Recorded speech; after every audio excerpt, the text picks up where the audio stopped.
मसीह यीशु के पाक फतमान जलाली बाबरकत नाम में आप सबको सलाम। हम खुदावंद के नहायत ही शुक्रगुजार हैं जिसने हमें मौका बख्शा कि मैं आपके सामने खुदावंद के ज़िंदा पाक कलाम को बयान करूं। तो अज़ीज़ बहन भाइयों, आज हमारा मज़मून है सच्चाई का मतलाशी।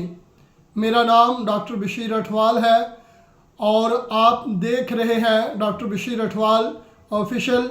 तो बराए मेहरबानी करके अगर आपने अभी तक हमारे चैनल को सब्सक्राइब नहीं किया तो बराए मेहरबानी करके कर लीजिए और साथ ही बेल आइकन का बटन दबा दें ताकि हर आने वाले पैगाम का नोटिफिकेशन आपको मिले।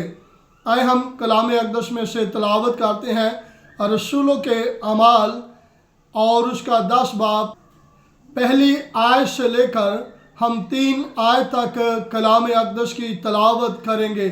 कलाम अक़दस में मरकूम है। कैसरिया में कर्नेलियस नाम एक शख्स था। वो उस पलटन का सूबेदार था जो लातीनी कहलाती है।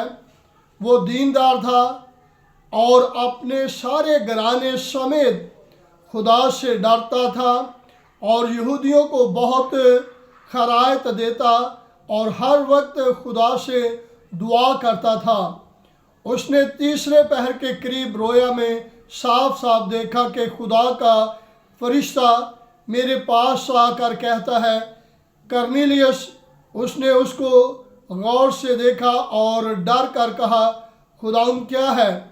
उसने उससे कहा, तेरी दुआएं और तेरी खैरात यादगारी के लिए खुदा के हजूर पहुंची। अब याफा में आदमी बेचकर शमा उनको जो पतरस कहलाता है बलवा ले। खुदावंद के मुक़द्दस पाक कलाम पढ़े जाने और सुने जाने पर खुदावंद की बरकत हो। अजीज़ बहन भाइयों, कर्नेलियस लफ्ज़ का लफ्ज़ी मतलब है सूरज की किरण। और कर्नेलियस ये जो शख्स था ये गैर अक़वाम से तल्लक रखता था। इस शख्स के बारे में बयान है कि ये खुदा परस्त और रोमी सूबेदार था और जिस पलटन का वो सूबेदार था उस पलटन का नाम लतीनी था और एक पलटन में 600 के करीब सिपाही होते थे, यानी कि 600 सिपाहियों का ये इंचार्ज था, सूबेदार था। इसके बारे में बाइबल मुक़द्दस बयान करती है ये अपने घराने समेत खुदा से डरता और यहूदियों को बहुत ज़्यादा खरायत देने वाला शख्स था।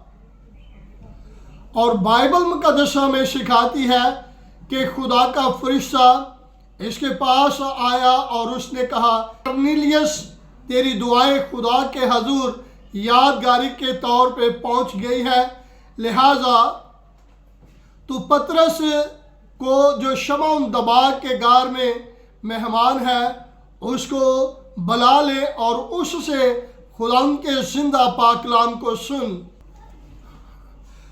और बाइबल मुक़द्दस हमें सिखाती है इसने उसी दम 2 अपने घर के दयानतदार नौकरों को और एक रोमी सिपाही को उनके पास शमौन दबाग के यहाँ भेजा ताकि वो शमौन पतरस को अपने घर बुला ले।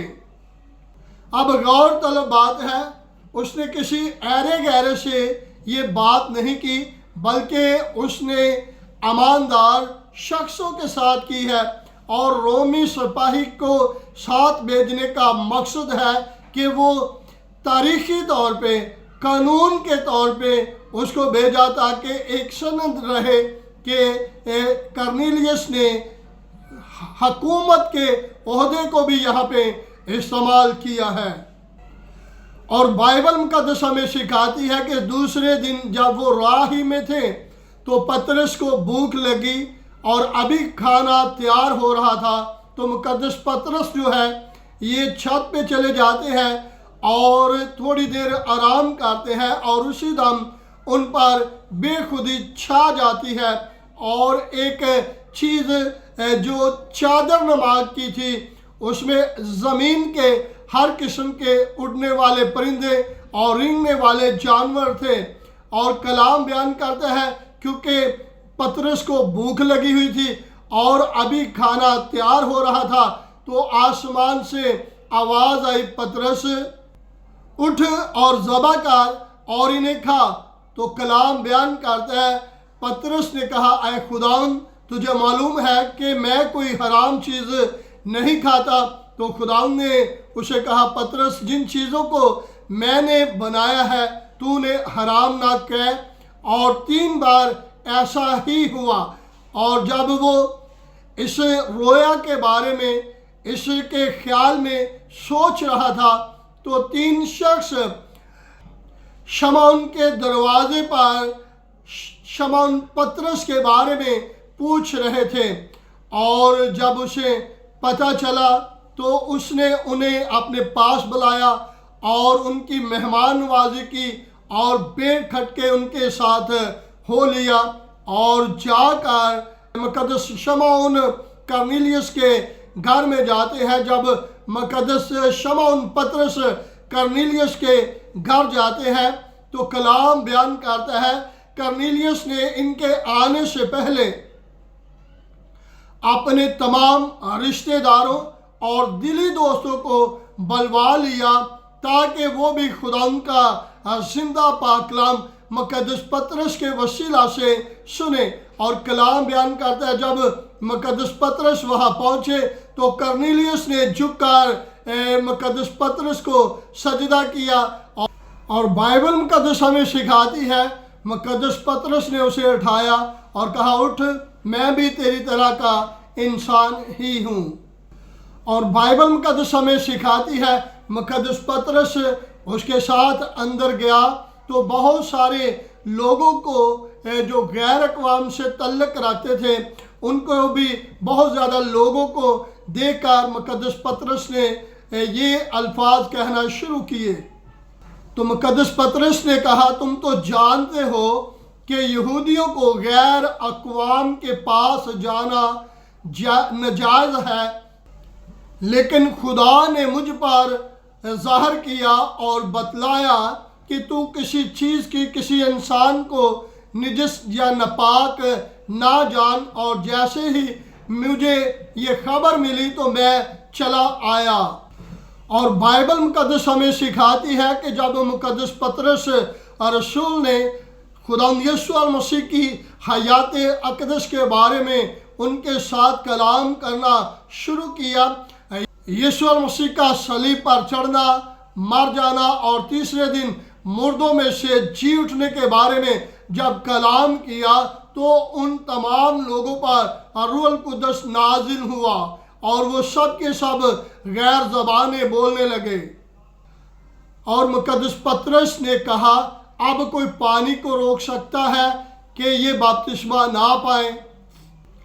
اور کلام اقدس بیان کرتا ہے جنہوں نے روح القدس پایا انہوں نے مقدس پطرس سے پانی کا بپتسمہ پایا۔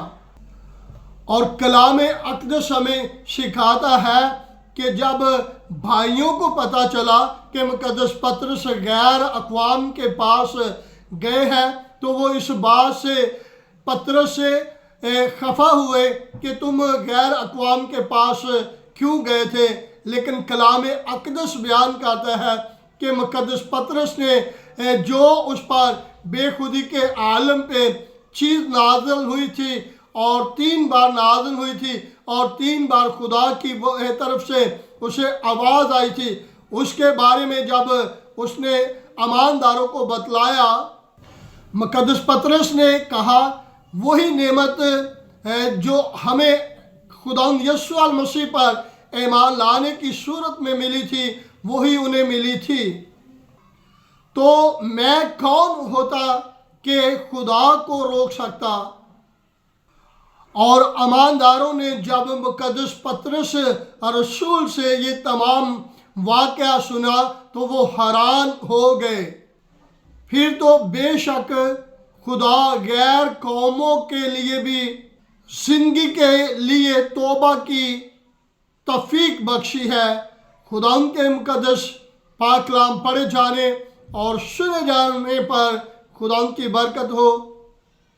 अगर आपको इस कलाम अक़दस के वसीला से बरकत मिले तो आप ज़रूर कमेंट करें, शेयर करें, लाइक करें और हमारे चैनल को सब्सक्राइब करें और आने वाले पैगाम को सुनिएगा ताकि ज़्यादा से ज़्यादा लोग जुड़े और वो खुदा के कलाम से बरकत पाएँ। God bless you all.